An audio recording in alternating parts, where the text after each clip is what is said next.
Good evening, folks. Thank you so much for joining us. I'm Jennifer Schlueter, Dean of Graduate Studies here at Columbus College of Art and Design, a nonprofit art and design college that has been a force within Central Ohio for more than 140 years. Welcome to today's event, part of the CCAD Knows Retail webinar series featuring industry leaders who share their insight about the retail landscape and what's on its horizon. Before we jump into today's talk and I introduce our speaker, I just want to share a few housekeeping notes. So we are recording today's talk so that we can share it on our website for those who weren't able to join us. Today's event is in a webinar format and all lines are muted and videos are off other than for the speakers. And we will have time to answer your questions at the end. So please feel free to use the Q&A function throughout the discussion to submit your questions. You are also, of course, free and most welcome to use the chat function throughout to share any reactions or comments. And now I am excited to introduce today's speaker. At the core of great design and genuine brands are well-told stories. Ed Hofmann is an accomplished executive who brings those stories to life through productive, experiential, and emotionally compelling environments. Trained as an architect, he has expanded his capabilities into the world of branded fashion and beauty retail, gaining talents in innovation, business acumen, team leadership, and strategy. He has a unique ability to be impactful from initial conceptualization through to final execution at scale. For instance, as Vice President of Store Design for L Brands, Ed drove the international expansion of Victoria's Secret globally, performing market entries in 39 countries, including China, and opening 500 locations in 70 countries worth over 500 million in sales. Just recently, he has joined ASG Chute Gerdeman as partner for design and strategy. He is also, I am very happy to say, serving as the chair of Columbus College of Art and Design's advisory board for our new MPS degree in retail design. Welcome, Ed. Take it away. Thank you so much, Jennifer. It's a great honor to be here. I'm so humbled to be part of such a new, exciting program. It's so many great people. Love having worked with you for the past several months and just really appreciate everything that you've done. Hi, everyone. Hope you can see and hear me well. And sorry yet again, we're still on a screen. Someday we'll be able to do this in person and can't wait for that moment. I'm going to hop right in and share my screen, which hopefully everybody will be seeing a slide that says Master of Professional Studies in Retail Design. And if you can't, send a note to Jennifer. Looks great, Ed. Thank you.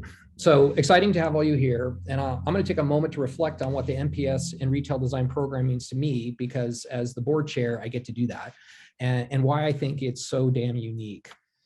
Firstly, the fact that the program is here in Columbus sets it apart, as Columbus is arguably the retail headquarters of the nation. Columbus punches above its weight. It's young, growing, and vibrant. How proud are we here in the Midwest Nice? And I have several friends who may be watching or are probably screaming right now that I've said that. It's logistically in the center of the nation. Half the US population, 185 million people, live one day's drive from Columbus. From a retail perspective, a dozen brand, digital, and product companies are based here, doing tens of billions annually in sales, and it remains one of the nation's best test markets thanks to its diverse socioeconomic makeup and the multitude of retail centers. It's unique because it's a retail program being organized by non-retail experts. And you might say, wait a second. And I say, thank goodness, so good. Jennifer and Jesse are just the right empathetic and disruptive leaders we need driving a program like this. And in fact, their backgrounds in storytelling and media ideation, as well as, of course, education, are more relevant than they may know to the art of retail. What they do really well is approach it with a tremendous amount of curiosity and a beginner's mind. This is an important place to start, anything important, with more possibilities and more openness. The mission of the program, particularly that it's channel agnostic, is very close to my heart, as we need to learn from everywhere at this point, given the world's difficulties. That it's rooted in a creative art and design school, being simulcast, making it both local and global. And finally, the uniqueness of the advisory board, a wealth of 23 passionate individuals who are importantly cross-disciplined, leads to wider viewpoints, challenge thinking with better outcomes, even though I'm sure it's much more difficult to manage this group of type A's, which Jennifer and Jesse do so brilliantly. All this makes this MPS program truly a positive disruption in education, a great endeavor with lots of success. I encourage anyone listening or who may be seeing this video and who are interested or know 3 people in your network, because I'm sure you do, to learn more. Jennifer, I'm hoping I nailed that. Thanks again for this opportunity to share some of my history and learnings with you now. As Jennifer so thoughtfully introduced, I'm Ed Hofmann, and in thinking about this presentation and stepping back and looking at my career, especially given I'm at a transitional moment in my life, I'm trying to have a beginner's mind, looking fresh at the world every day. As I did this reflection, I discovered a strong trend in my life, which is that I am nourished and thrive in a cross-disciplined approach. I like lots of different viewpoints. I love diverse teams made up of a variety of backgrounds and influences, true cross-collaboration, where you can learn something from someone in long-haul trucking, even if you're working design. I grew up in the mountains of Idaho in a tiny town. Who here from small towns? Can I have a show of hands? Aren't we just the best? But I also spent 20 years in Manhattan. That dichotomy has shaped me. What I learned is that both types of people are from the same block of wood. Idaho winters are long and dark, and the little town can be very trying, difficult to make a living, even though it was ironically gorgeous with many outdoor activities. You really had to want to be there. It's the same for Manhattan. You have to make a very conscious decision to live there, as there are so many other, quote, easier places to live. In both places, the people had similar values and views, just very different ends of a spectrum. I learned that I thrive in both of those extremes, the energy between those lifestyles with a never-ending stream of collaboration. It definitely shaped my love for cross-discipline. And now, me and my family are 8 years here in Columbus, and I'm its biggest advocate, if you can't already tell. I was trained as an architect, but please don't hold that against me. I have spent years on learning what I'll call the one-minded design approach that education often instills. My first primary role was with Robert A. Stern Architects. That's me floating on the San Francisco Bay after 4 years of designing, drawing, and managing the build of the 15-story tower off my left side, with a lot of mentoring and guidance from Bob, who always loved a large paper model, and for good reason. You get so much more from the analog experience than just digital only. The tower was for Don Fisher's company, the one that sold a lot of jeans at the time. It turned out to be an incredible example of a cross-collaborative and cross-discipline project. See, Don Fisher was a huge art patron.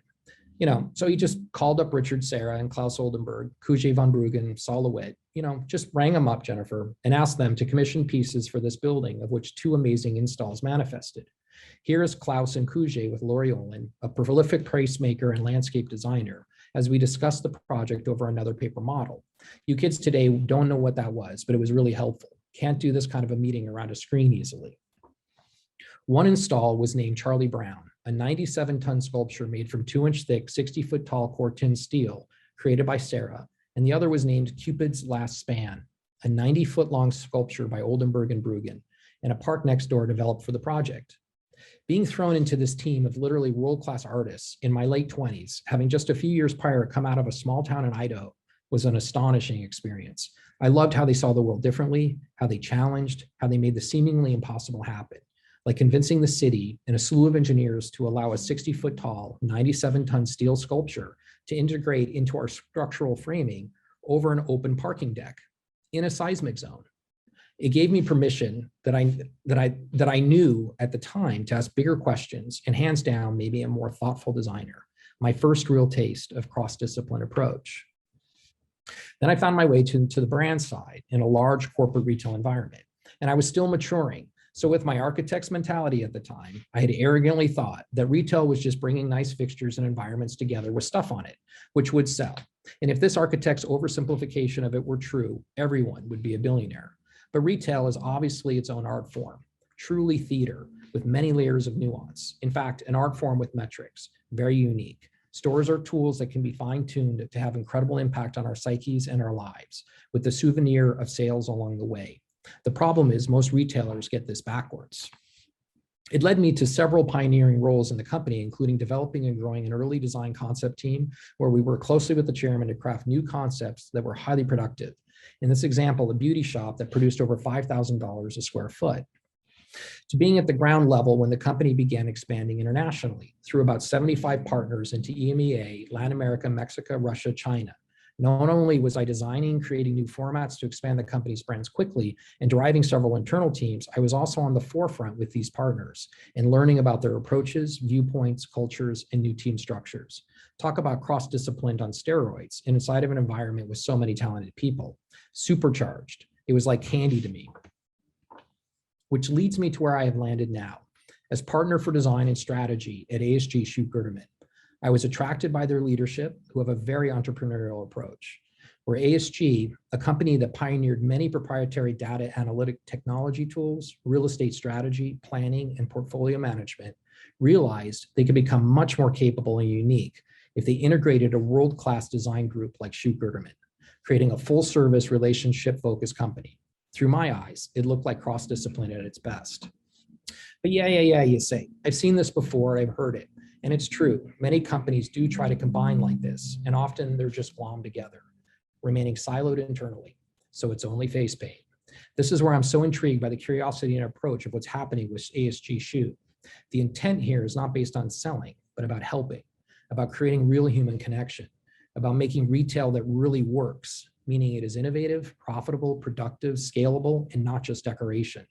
To do this, we must all recognize the hard truth that no singular discipline has all the answers. No one is the wizard behind the curtain any longer. The world is moving too fast and is too layered and complex. Organizations that want to thrive need to shift from a top-down, slow, siloed, linear approach to the creation of transparent internal ecosystems rooted in cross-pollination across mixed disciplines. It allows for speed and foresight. It allows for an open relationship with a client that makes real connections to what the business needs as they need it, what the people need, what the customers need. Managing it together authentically, nearly as partners versus just client and vendor. What we have coined internally as Retail Remastered, a current working mantra based on a holistic client-first culture. I'm really excited and grateful for this opportunity to personally impact these ideas. It's an iterative approach as we find the critical connections, and I believe in an effective new model for service companies well into the future. So enough about me, and on to today's topic, with a drink of water, excuse me. Authenticity, authentic water. It's buzzwordy, I know, overused a lot, but I view it through 3 key filters that are unique to my experience and help frame its incredible relevance inside retail. The first filter is the acknowledgement that retail is a relationship. It doesn't get more simple than that, and yet I think this is desperately missed by a huge portion of the industry, often those servicing it, and the brands that drive it. Retail is a relationship first. The beginnings of this relationship dates back 11,000 years. Interactions built on bartering and exchanging services and products, a dialogue. 5,000 years ago, the first money exchanged hands. And 2,800 years ago, the first markets. The beginnings of creating trust with one another for products and services. You got to know the maker or provider, and they got to know you. Quality and craftsmanship entered into the lexicon. And largely, up until the last 50 years, this hadn't changed much until we scaled it globally. When it went well, you might even build key traits in the relationship like engagement, gratitude, respect, and of course, trust. And if it went exceptionally well, it could become a solid foundation made of meaning, purpose, and dignity. Incredible values is the basis of any lasting relationship. This understanding of the customer is an entire art form in of itself. And if you'd like to go on a really insightful journey, please see the talk that my colleague and fellow NPS board member Tom Ramsey gives on the subject. My favorite quote in the talk is, "You must know your customer like she is your best friend." This can be found on the CCAD NPS retail page. Where my career has primarily unfolded and where I'd like to concentrate now is the way this relationship can manifest in the built environment, how the physical affects us, motivates us, manipulates us, almost subconsciously. It's best described through examples. For instance, this is one way to sell this product type. Literally billions of dollars are sold like this. It works. There's nothing inherently wrong with it. Now, while it'll get the product out the door, if you look at this environment through the lens of the relationship with your customer, it speaks quite loudly and rather shallowly, in my opinion, driven by a perception of price and convenience. The perception is key here. This is what the environment the retail thinks you want, or thinks this is what they have to do to be profitable if you're driven by only price and convenience. This is another way to have a relationship in the built environment with your customer. It stands on an emotionally well-told story and arguably sells very similar products, many at very similar price points. This environment exudes a relationship wanting a much richer, sensory-based, respectful, and I would argue even dignified approach between brand and customer. It says to her, you're sophisticated, you're smart, you enjoy things that might surprise and delight you. Perhaps you might want to spend some time here, allowing us to get to know you and you us, because it could be meaningful and enriching for both. Here's one way to have a relationship with her in regard to experiencing a product. It works. It's got a door, a seat, some light, presumably some associate support. Here's another way to approach the same need for a private space, lighting, a seat, some associate support. The only difference is from a relationship first point of view. The environment subconsciously speaks a truckload about your relationship with the customer, the values and the wants. Plenty of bath and home products are sold like the retailer on the left, but not exactly exciting or compelling. If you brand the story throughout, literally integrating into every square centimeter, it builds an energy and a consistency. And if it's done authentically, the customer has been proven to respond with loyalty, advocacy, and her pocketbook. It's always a good test. If you cover the sign on the image on your right with your finger, you can go like this and just cover that sign. Do you still know where you are? Can you feel the brand at every turn? And it seems to work, as this influence will show, as everyone learns from everyone else. Here's that same retailer on the left, now beginning to define that story in a much more compelling way, testing locations with bringing the brand into the built environment and reinforcing the relationship with her. The retailer on the right has spent money to create an adorable recycling station and system for old apparel. Bring it back, and they have a process to repurpose the raw material. It's recognizing the relationship with you is important, that they are doing something small but impactful to be more sustainable. The retailer on the left has spent money on a sign that is doing math for you. Are we not smart enough to know what 60% off is? What relationship makes you feel more respected, more connected? Here's another example. Levi's one-stop shop named House, an industrious temple to their sustainability agenda.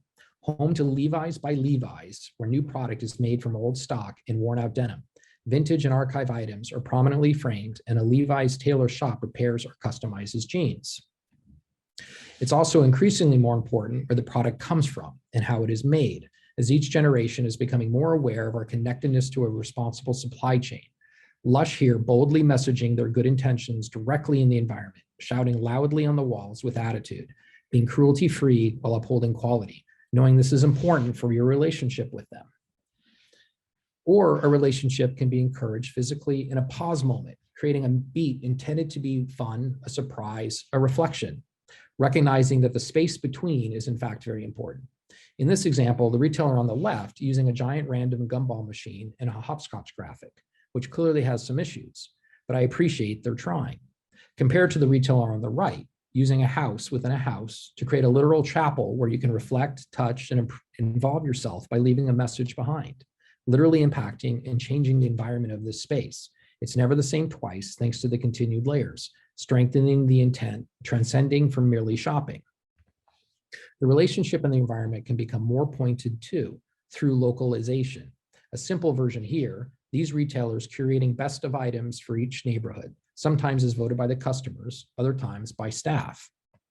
Or Foot Locker, in opening what they call power stores in disadvantaged US neighborhoods to elevate their localities, bringing the specific flavor, artistry, history, and ethos of the neighborhood to life. The stores host free workshops and have individualized and localized store accounts.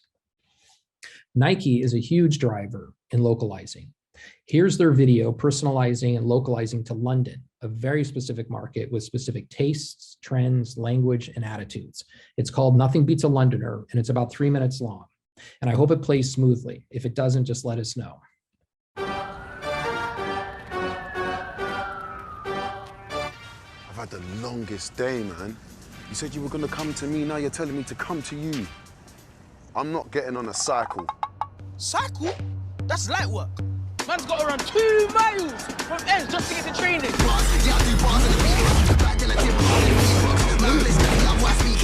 Serious, bro? 2 miles? Really? I have to run all the way from Zone 6 with my school bag. Oh, you think that's tough? I have to run through Peckham at night. What's wrong with Peckham? Oh yeah? Well, I gotta fight these waste man just to play. This is my multi-purpose. Council funded, football, tennis, basketball court. Fighting? You don't know the meaning of fighting. I have to fight my whole family before I even walk in the ring. That's nothing. In my family, if you're not in first place, then you're considered a failure. No, man, you're begging it. I got more chance of getting hit by lightning than going pro. It's mad.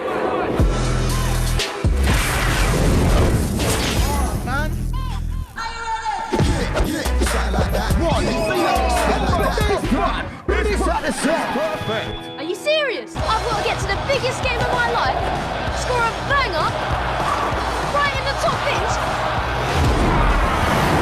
just to be noticed!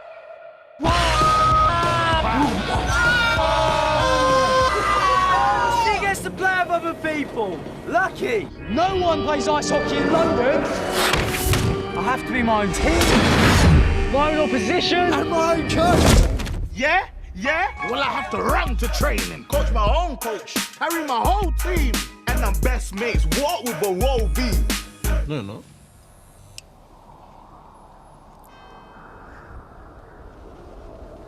Huh?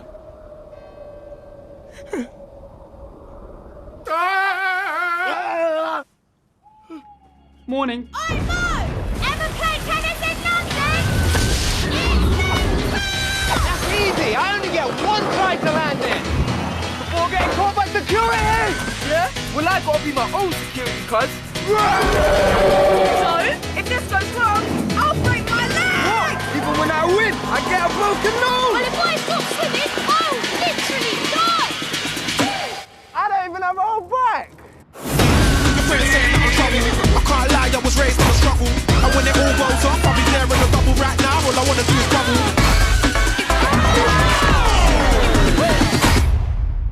This is London. This video went viral, of course, in millions of views in days, got a ton of press, and it became the #1 trending video on YouTube at the time. With all the superstar cameos, its humor, and perfect editing, it clearly touched a chord. I had to watch it 3 times, given how much richness of localized content they had packed in about London. Many things I didn't know, and I've been there many, many times, and I learned a lot. Imagine this helped them further relationships and in-store capabilities in that market. In an example of supersizing local, Singapore's Funyan Mall is catering to a significant desire for localism, responding to the fact that 72% of consumers in Singapore buy premium products from local retailers. 110 of the mall's 184 tenants, about 60%, are homegrown brands, an entire mall based around localization. The concept reveals a major opportunity as consumer sentiment shifts in favor of localism over globalization. 3/4 of global consumers believe that global brands displace local brands, while 67% say they would prefer to buy local. So that's an interesting difficulty. How can a global brand be localized and yet authentic in the relationship? All these examples sometimes get crassly called engagement, which to me is just code for the relationship. The real why is rooted with recognizing it's a relationship first. If you start with that and you really want to connect with your customer as an equal with respect and dignity, then engagement is a natural souvenir of that approach.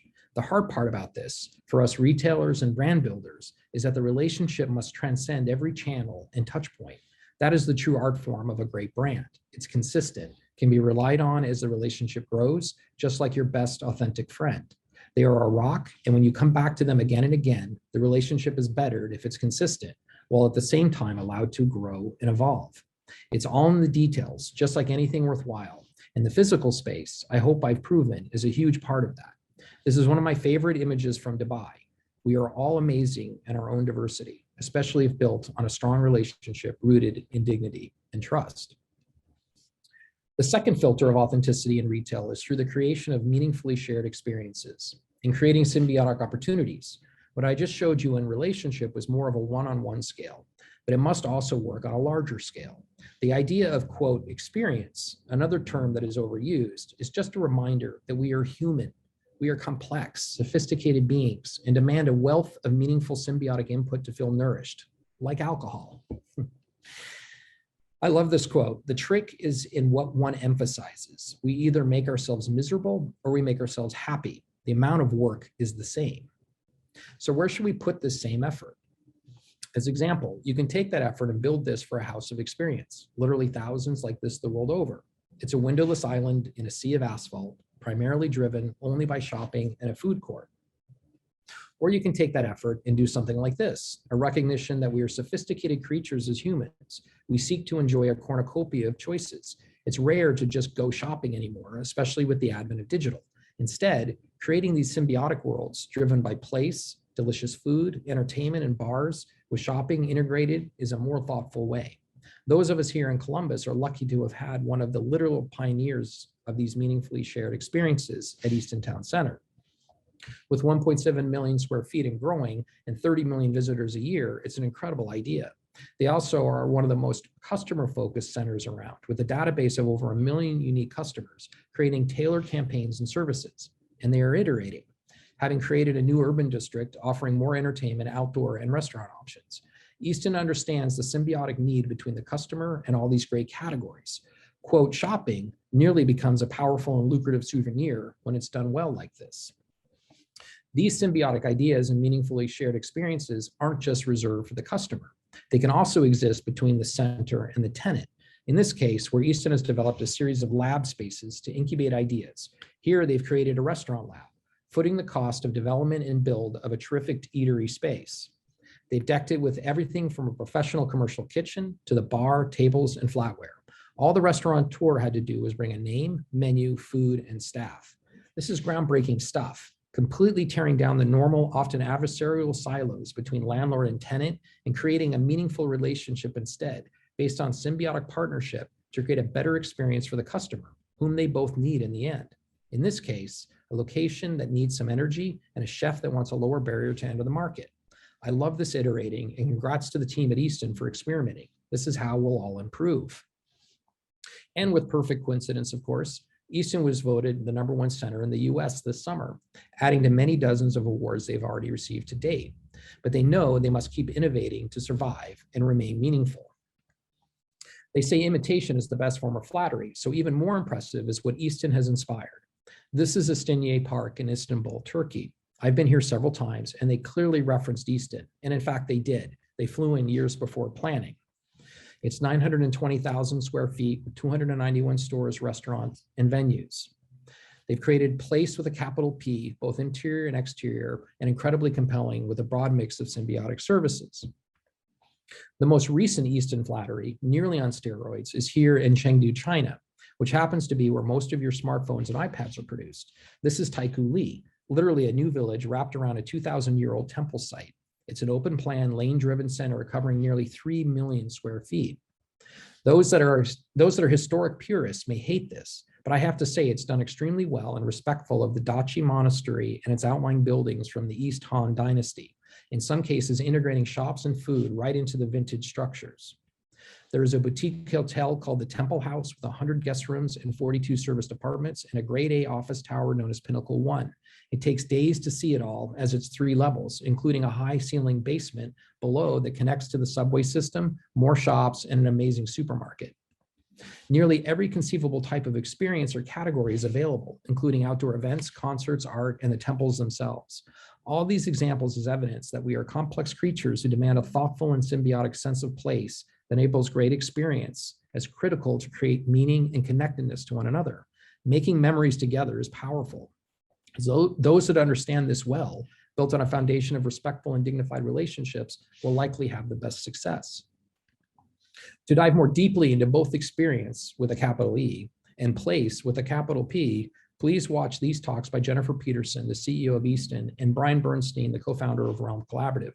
They have very intriguing perspectives and are also fellow advisory board members. They can be found on the CCAD MPS webpage.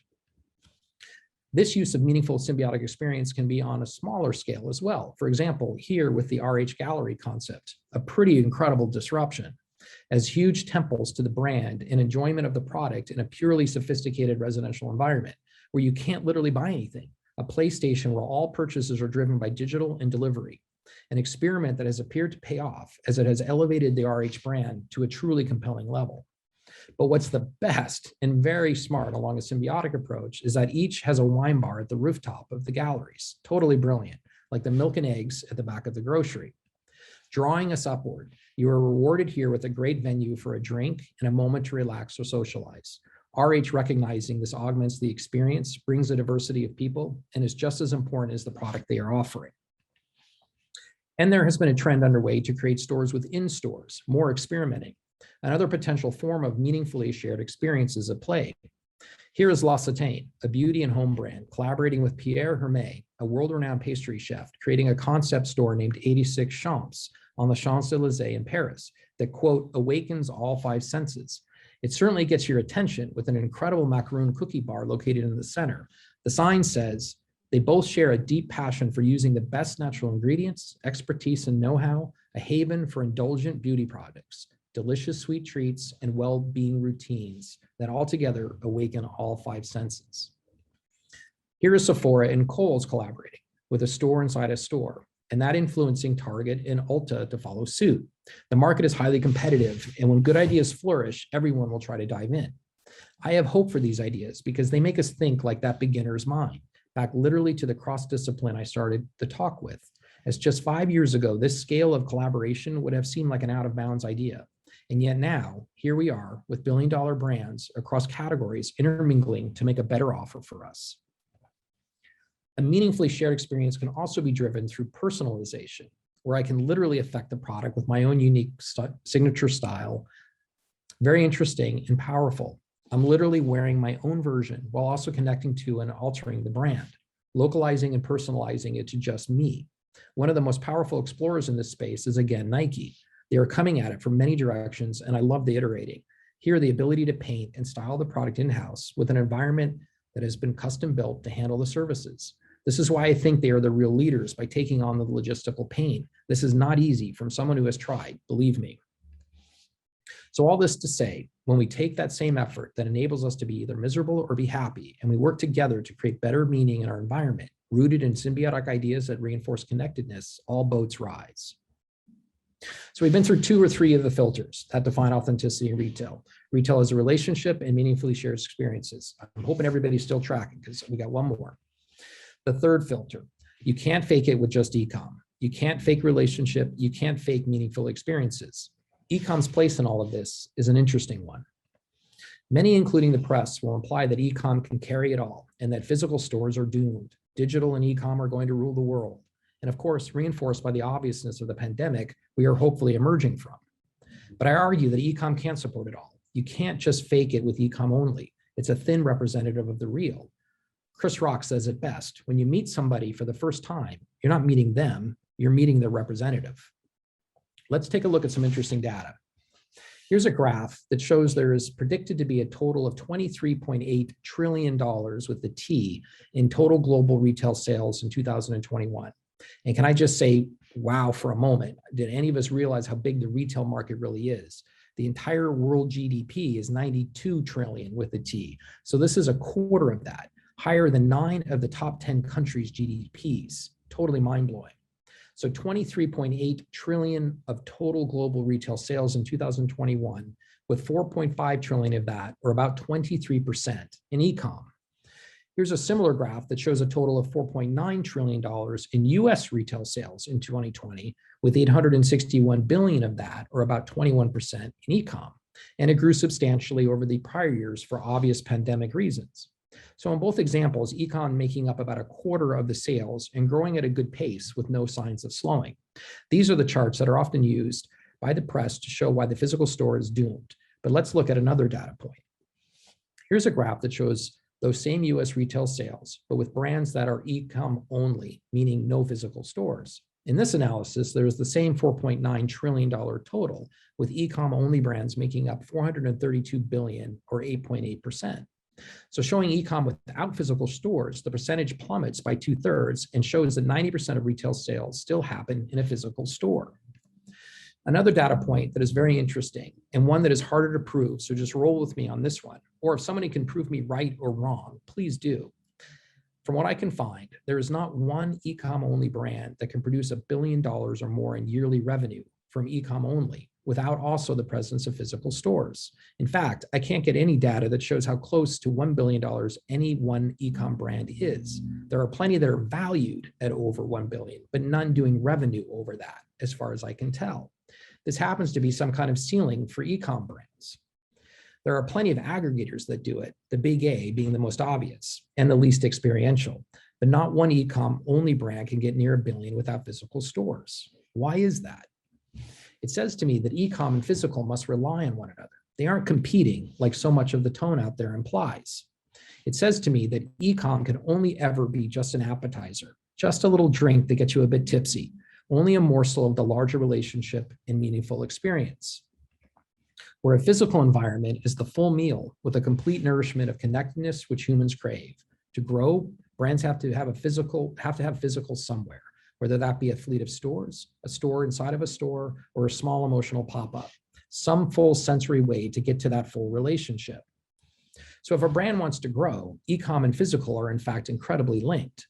They are peas in a pod that need to work well together, reinforce each other. This is our job as creative leaders to figure out how to make all boats rise, how to make digital and physical more seamless, to make it more effective.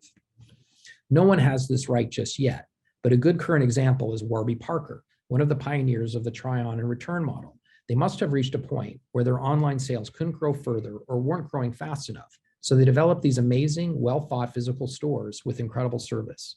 Oh, and they've smartly put the optometrist right in the back of the store. That's symbiotic thinking. And the online portal is pretty darn seamless. So the relationship and values go across all their channels clearly. I hope they are killing it as it's well executed. And I'm also a happy customer who owns several pairs. Other great tools are pop-up and temporary stores, especially from brands that are only direct to consumer via e-com. As humans, we need the emotional connection and sensory relationship to build loyalty with the brand. In fact, it acts as a slingshot. Once she can try it, touch it, she'll be that much more likely to purchase the product through e-com only channels in the future. Other cross-channel explorations are known as Fiji social. Phygital retail traditionally means physical plus digital, and now evidently social, with social commerce swelling, especially in China and Asia. Fashion categories appear to be largely first in to experiment, as shown here at Burberry's Shenzhen flagship store, which opened in 2020 in partnership with WeChat owner Tencent. It epitomizes this Fiji social connectivity. Customers are assigned an avatar on joining, then use the Burberry WeChat mini app like a digital concierge service. They can book in-store stylist appointments, cafe tables, ask to try on products, contact sales assistants, and adjust their fitting rooms, lighting, and music. I haven't tried this, and it appears to be pretty seamless. In conclusion, e-com and physical need to be good buddies. And great news, I think most, including the press, are understanding this, especially as every retailer didn't actually collapse in the pandemic, arguably the worst pressure any have felt since a world war. So these are now the headlines we are more likely to see, much more optimistic and rooted in a cross-platform partnership between the physical and the digital. Okay, 3 filters that make up the need for authenticity in retail. We've learned it's a relationship based on meaningfully shared symbiotic experiences, relying on all channels to accomplish. I'd like to share with you a brand that I think is very close to getting it all right. El Pollo Loco is a powerful brand with nearly 500 locations in 6 states. They are rooted in relationship, offering localized, personal, and meaningful experience while living the values across all their channels. Here's their manifesto. We are a living, breathing embodiment of our past, present, and future. And just like our forefathers knew, there are no shortcuts to a better future, especially not in LA. So if tomorrow is going to be brighter, you better be better than good. And that takes hard work. So we put in the time to make it right. Citrus marinating and slow grilling our pollo for nearly an hour over an open flame. We put in the love to make it delicious, preparing our salsas from scratch each morning and hand slicing ripe Hass avocados. And we sweat the details. Always cutting our chicken to order for everything from our traditional family meals to our Mexican style entrees. Because if you want your family to live the dream, you've got to feed it. You've got to feed it with love, support, togetherness, and real stuff on the plate that feeds more than just a stomach. So pull up a chair, make room for old friends and new, invite the neighbors. Let's laugh, let's talk, let's share everything from the legs and thighs to the rice and beans to our life story. Let's make the sum more than its parts. Let's be familia, because when we gather together, the possibilities are endless. Truly amazing. I literally get chills every time I read that. It's speaking in a relationship first voice that is meaningful and powerful. It's not fake, it's not shallow, very authentic. This is one of the locations in LA neighborhood where, as they say, the cultural crossroads that make us who we are. Many have murals by local artists, literally making the brand part of the landscape, telling important historical stories that are often lost. They localize through important and respected artists, many driving their own philanthropies and causes, living their values every day. They incorporate a digital platform that is truly meaningful to their mission, here using AI to memorialize murals lost to whitewashing, censorship, carelessness, or a lack of upkeep around Los Angeles. This coordinates with a map, and I encourage anyone the next time they're in LA to see them all. They also do good while doing well, living their values through and through, conscious supply chain and sustainability, philanthropy examples fighting for children's, women's, homelessness, hunger, and academic causes. Lastly, here's a taste of their voice.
I would say a truly authentic brand. But with that, Jennifer, I'm done. Thank you. Oh, thank you, Ed, so much. That was fantastic. So we have some time, my friends. If you want to drop some questions into the chat or the Q&A, I'm happy to sort of pass them Ed's way. I would love to start with this one, though. So El Pollo Loco is a brand that you suggested is really close to doing everything right. And they are coming to us from the hospitality and the restaurant industry. What do you think that says about retail in general? Yeah, I like that question a lot because it's something along my heart where I think the hospitality industry is a lot closer to the relationship than retail is. They've known it for much longer and they've spent a lot more time thinking about it. So just imagine how many more amazing experiences you've had inside of, hotels that are trying new ideas, restaurant and restaurateurs that are trying new ideas. They seem to really understand that the environment has a lot to do with what your psyche does and needs, right? When we go to eat and do things. Plus, just that very basic idea of food, right? And I have found so much more inspiration, frankly, often inside of those types of environments than anywhere else. And there's interestingly been a trend lately where so much more about hospitality and residential quality is coming inside of retail as well. And I don't think it's even the pandemic that has done that. I think that was happening for years before that, where as you enter a store, you may want one room to feel different from another room, much like your kitchen feels different from your living room, right? There's something about scale as well that builds comfort, and having cues inside the space that that trigger that for us, I think is a good thing. Yeah, I love it. So one of the attendees is saying food is a passion point for all and has the ability to connect on a global level. It's easier for those brands to be authentic. What do you think about that, Ed? Is it easier for the food industry to be authentic? Yeah, it's interesting because I think they have probably similar issues, but maybe they get away with them more easily. And hopefully they're also recognizing it because, of course, the supply chain inside of food can be incredibly difficult and wrought with problems, right? Not sustainable and all those things. But I think that industry is also looking at that much more closely. And of course, again, that emotional connection, drives it so well. So It is one of the few things, in fact, it might be the only thing that is truly universal across all of us, other than some other obvious things where we all must eat, right? And how fun is it to go to another country or get out on the planet and try food? That's usually one of the biggest ways that we connect into a new culture, because there's so many different ways and so many details that every culture has learned to develop. And I love that. That's one of my favorite things to do. And if you look at my midsection, you can tell I like food a lot. And my wife and I are incredible foodies, and our friends as well. We spend a lot of time eating and creating things and researching, and there's just so much fun inside of it, right? Yeah, that makes sense to me. Well, how about this? I'm really struck by your notion of the beginner's mind and how essential it is to sort of bring that to the design process for a brand, to bring that towards the consumer. How do you cultivate that, or how do you help your teams cultivate that when you are leading them in the design process? Yeah, it's a really nice question. I think we probably one of the easiest examples is we may go out and look at other categories that aren't deliberately the category that we're thinking about, as an example. So if it's an apparel problem, we may go look at beauty, or go look at, again, food, or even sports, because there's always something to be learned from just that fresh perspective where you go and just see what they're doing. In fact, I think there's been a tremendous amount that we've learned, or that inside of apparel, as an example, we've learned from supermarkets. If you walk into a supermarket who's doing it well, so let's take, I think Whole Foods used to do it pretty well. I think they're probably slipping a bit, and there may be some obvious reasons why there, but they were some of the first to pioneer this idea of this incredible landscape of abundance. You just couldn't miss it. You walk through those doors and it felt like there were thousands of things to choose from, color blocked and just looking amazing, right? Typically through produce, but even through whatever else they were selling, they just figured it out. And as you went around a corner, they might have had like a moment of surprise and delight that's just like, oh my God, here's all this cheese with the jam and everything else, and how that stuff fits. That was, I think, a lot of lessons some years ago for retailers, and they began to figure that out, that if you have an abundance of product that isn't a mess, it's not like a flea market, it's like properly assorted, you really feel like you want to shop it more. And the closer you can kind of get that to the storefront or to the portal where the customer may be, the more likely we are to be, attracted to that. I always find it interesting for me, because I've been doing this for so long, right? So this is, I'm talking to myself, because how do I have the beginner's mind where I am supposedly that expert? And what I always try to stop myself and do is, whenever I'm actually find myself shopping, and that might be anywhere, it could literally be at a flea market, it might not be a nice environment, it might be anywhere, but I've subconsciously have turned from one idea to now I'm actually shopping. I try to stop myself and ask myself, what's going on in this spot that's got me doing this? Because it isn't necessarily rational. It's part of your subconscious mind, right? It's similar to, like, I've used this example with you in the past, Jennifer, probably, but like, dating apps, right? The idea of a survey that can be asked you of what you're attracted to, the actual part of your brain that does the attraction driving isn't rational. It's not on the side of the head that'll answer the survey. It's on the other side of the head, right? So how do we actually understand that and make our way forward with that is really interesting. Yeah, well, let's try this one on size then, for size. So do you believe that a brand's authenticity is inherently transferred to the retail environment?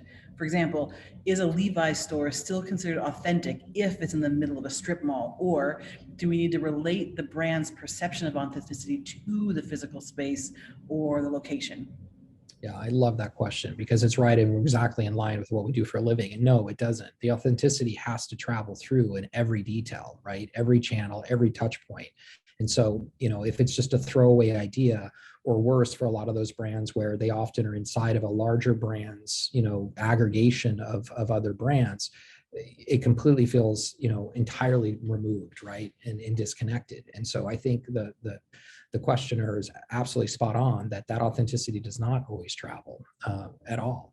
Or in fact, if you're having some kind of interaction with a website or an app that a brand puts forward, and how many have we had where it just doesn't go well? Either something technical is a problem, or it just wasn't a very thoughtful app or idea.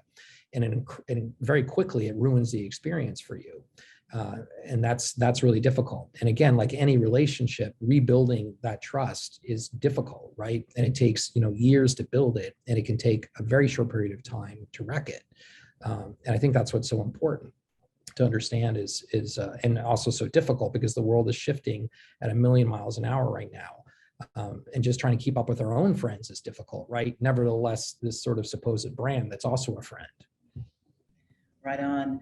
Well, all right. So we have more folks in the audience asking questions about authenticity. So if we think about social media and a brand's authenticity, what are your thoughts on that brand's use of social media or the impact of influencers?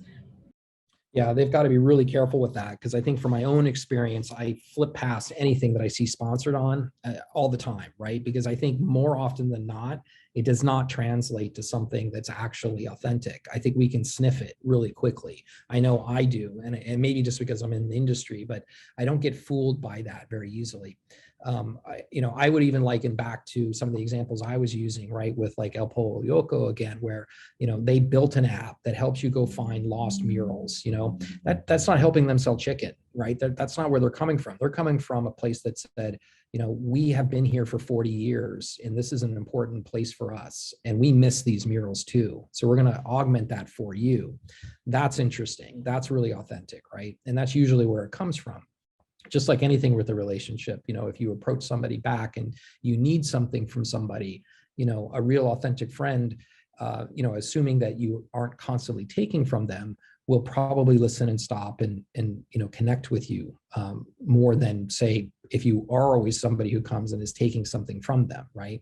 Which is how I think a lot of brands that are just using social that way, or I think the asker was talking also about influencers who in theory are kind of guns for hire, right? Because they've got all these, folks behind them. There's something to be said about getting attention, and then there's something to be said about having a relationship, right? You can go out to a nightclub and get some attention. You can't go out and, build a relationship very easily. I love it. Well, can we talk about that notion of relationship?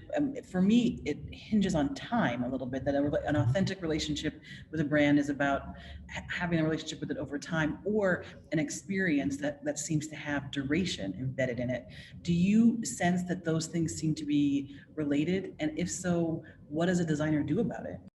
Yeah, no, it's another fantastic question. And I think what my mind immediately went to is the ability to have as many relevant touch points as you can, right? So that doesn't necessarily mean you've got to immediately go out and build a fleet of stores, which is an incredible endeavor, right? I mean, it's unbelievably expensive. It's very complex. Just running them alone is very, very difficult. But it could mean that you have some either pop-up or temporary store touch points, or literally you're renting vans or doing some way to get out into the marketplace more physically. And I'm seeing a lot more iteration there. There's been some really interesting folks, even here in Columbus. There's a company named Ootbox that is taking containers and figuring out how to turn them into very quick little kiosks, essentially. And they're so small, they can be placed in a parking spot without needs for any code or anything like that. So that's really smart, where you can move fast, you can decorate the idea, it's protected from the rain and the weather, it's got air conditioning, and you can immediately be on site with, your product or your message. I think all those touch points help. I do think social can help with that when you do have authentic messaging. And there are plenty, right? I think we all recognize brands, or certainly we recognize followers and people that we follow that are, authentic. I certainly have way too many because I spend too much time inside those apps. But you can really tell where they're authentic. And in fact, even with some of them who have gotten popular now, where now they're going to go and because I watch a lot of DIY, because that's crap I do. So, she's now clearly selling for Benjamin Moore. And if she's good, she's put a little sponsored thing. I just flip through that part of the story 7 times until she gets back to talking about whatever it was she was talking about, because she's much more authentic in that moment. But presumably she's trying to pay her bills, and I get it. If I had 1 million followers, I guess I might do the same, but it's just not that authentic. Yeah, God, that's fantastic. I think, and that's a perfect place for us to leave it for tonight. Thank you so much for sharing all of your wisdom with us and for threading together a whole lot of the CCAD Knows Retail webinars together. There is a lot to dig into for folks. There are more of these coming up, one every Tuesday through the end of the month of October. So please join us again. And if you enjoyed today's lecture and you want to share it with a friend who wasn't able to attend, we will also have a recording of it available on that website in the coming days. If you have any questions or any curiosity about the forthcoming MPS in retail design here at CCAD, I am always happy to answer questions about that. And I'm putting my email directly here in the chat so you can reach out right to me and ask about that if you're interested as a student, as an instructor, as a guest speaker, all the above. Ed, thank you so much for everything that you have done for this program and that you do for the field. You are a treasure. And I hope you have a really wonderful rest of your day, to you and to everybody in the space with us tonight. Thank you. Thanks, everybody. Thanks. Good night, everybody. Bye.